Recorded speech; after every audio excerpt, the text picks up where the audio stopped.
Hello YouTube, and welcome back to Useapalooza with me, the inconsistent crafter. And today I'm going to be painting these ornaments to look like different things. So I did do one ornament in the past of Sally, and I just broke it, so now I want to remake it with this ball.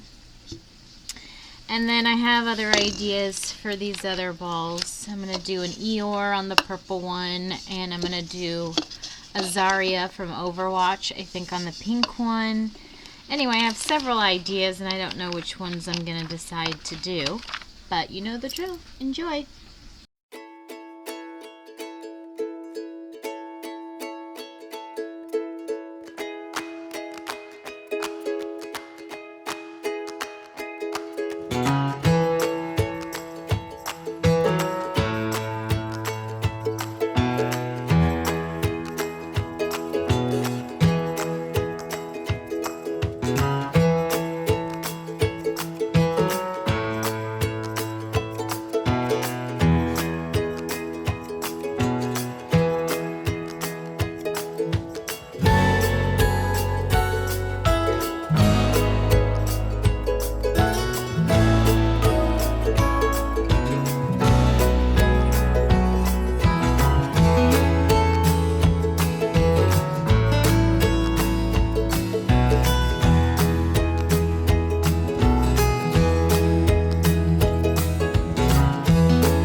Okay, so we got some finished stuff here, and I'll go over each one with you. This one was to replace the one I broke. The one that I broke was made out of a regular Christmas ornament, and this one is a plastic one.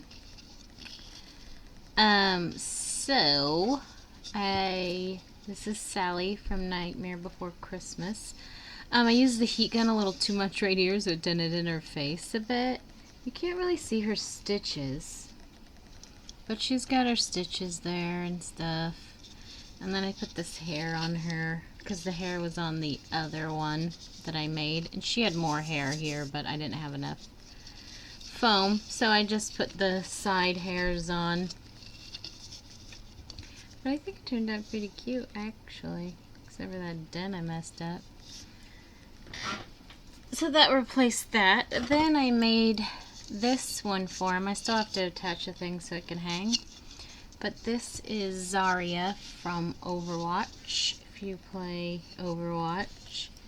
I will also take pictures of these so you can see them better, hopefully. But, yeah, that's Zarya. And then I made this little Eeyore, and I put him on a stick. But this is my Eeyore. It actually turned out pretty good. I know it's not, like, fantastic, but he's got his little ears. He's got a little morose face. And then this one I made for my mother because she loves Grover. And she's going through a rough time right now, so I thought maybe if I made her this, it would cheer her up. So yeah, just a little Grover on a stick. But like I said, I'll take pictures of these so you can see them pretty good. Anyway, that's it. Thanks for watching this episode of Useapalooza with me, the Inconsistent Crafter. And I'll see you in the next one. Have a great day.